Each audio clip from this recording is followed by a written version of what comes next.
In this video, I will walk you through on how to find out the details about an Infinix Android phone. So I'm going to walk you through on how to find out the storage capacity, the RAM, the ROM, and the device name and every other thing you need to know about the device. The first step you need to take is to get to the settings of the phone, okay? And this can be done by scrolling until you get to the settings, all right?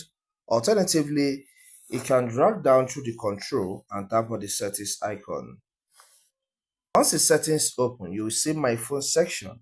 Tap there and look at my phone section. You can see the device name Infinix Smart 8.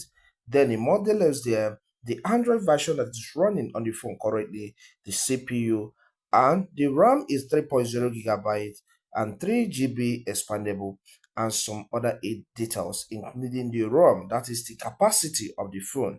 All right. If you scroll down, you will see more information about it. You can see here SOS version is there and the build number is there as well.